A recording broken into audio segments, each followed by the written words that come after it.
పేరు శైలజ. నేను బైరెడ్పల్లి వాసురాలిని. మా ఫాదర్ ఒక అగ్రికల్చరిస్టు. ఆయన ఎన్నో అవార్డులు సంపాదించారు. ఆయన అడుగు జాడల్లో నడవాలనే ఉద్దేశంతో నేను కూడా ఈ పాలీ హౌస్ స్టార్ట్ చేశాను. 2017లో నేను దీన్ని ప్రారంభించాను. అప్పటి నుంచి చాలా రకాల కూరగాయలు వేశాను.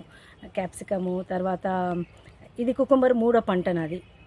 రొటేషన్ దీనిలో వెళ్తే ఇది 3వ పంట అయింది. క్యాప్సికమ్ వేశాను, తర్వాత పూలు వేశాను, మారిగోల్డ్ వేశాను, తర్వాత క్రిజాంతమం చామంతి పూలు వేశాను, తర్వాత ఈవెన్ ఇది లెట్యూస్ లీఫీ వెజిటబుల్స్ కూడా గ్రో చేశాను. ఇప్పుడు మళ్ళా యూరోపియన్ కుకుంబర్కి వచ్చాను. ఈ పాలీ హౌస్కి ప్లస్ పాయింట్ ఏమంటే మనకు ఇది కంట్రోల్డ్ ఎన్వైరన్మెంట్. మనం ఎన్వైరన్మెంట్ని కంట్రోల్ చేయొచ్చు. ఎలాగంటే వేడి ఎక్కువ అయిందంటే మేము ఈ స్క్రీన్స్ పైన స్క్రీన్స్ లాగితే 3 డిగ్రీల టెంపరేచర్ తగ్గుతుంది.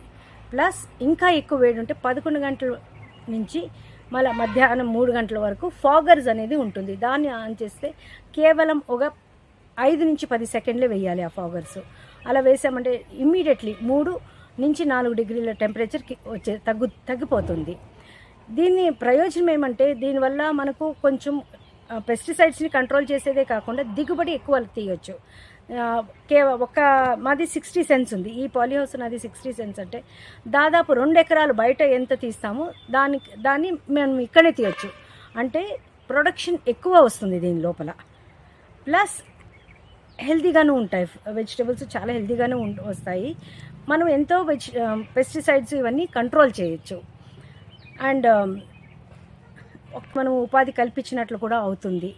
సో ఒక ఇంట్రెస్ట్ మీద నేను ఈ పని స్టార్ట్ చేశాను. సో అలాగే ఎన్నో ఒడిదొడుగులు వచ్చినా కూడా అలాగే సాగుతున్నాను, నా ప్రయాణం సాగిస్తున్నాను దీనిలో. ఎందుకంటే ఒక ప్లస్ పాయింట్ పాలీ హౌస్లో ఎక్కువ వస్తుంది.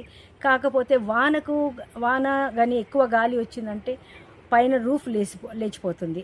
అది నాకు వెరీ ఆఫన్ అవుతూనే ఉంది. అండ్ ఇప్పుడు స్టార్టింగ్లో అయితే మనకి ఇన్సూరెన్స్ ఉండేది, ఇప్పుడు ఇన్సూరెన్స్ అనేది కూడా లేదు. దానివల్ల కొన్ని ఇబ్బందులు వస్తున్నాయి. ఇది అఫ్కోర్స్ డబ్బుతో కలిగిన వ్యవసాయము, కానీ దీనివల్ల ప్రయోజనాలు కూడా చాలా ఉన్నాయి. అంటే ఈ పాలీ హౌస్లో చేయాలంటే మనకు సీడ్ ఫర్టిలైజ్ అయ్యి ఉండాలి, పాలినేటెడ్ సీడే ఉండాలి. అందువలన ఇది ఎక్స్పెన్సివ్ ఐటమ్ అవుతుంది. మనకు బయట దోసకాయ వేయాలంటే 40 పైసలు ఉండొచ్చు, కానీ ఇది ఒక్కొక్క విత్తనం కూడా 8 రూపాయలు పడుతుంది.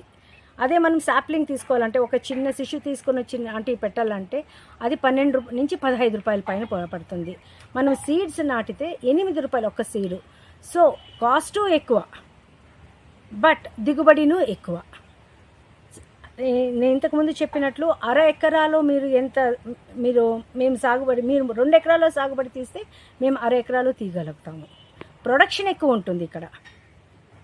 అండ్ డిసీజెస్ కొంచెం కంట్రోల్ చేయొచ్చు, క్లైమేట్ కంట్రోల్ చేయొచ్చు. మెయిన్ క్లైమేట్ కంట్రోల్ చేయొచ్చు. ఎక్కువ ఎండ ఉందో మనం ఇచ్చేయచ్చు, లేదు మనకు చలి ఎక్కువగా ఉంది ఎండ కావాలంటే ఈ స్క్రీన్లు పక్కకి లాగినామంటే, పైన స్క్రీన్లు పక్కకి లాగినామంటే మనకు 3 నుంచి 4 డిగ్రీలు పెరుగుతుంది.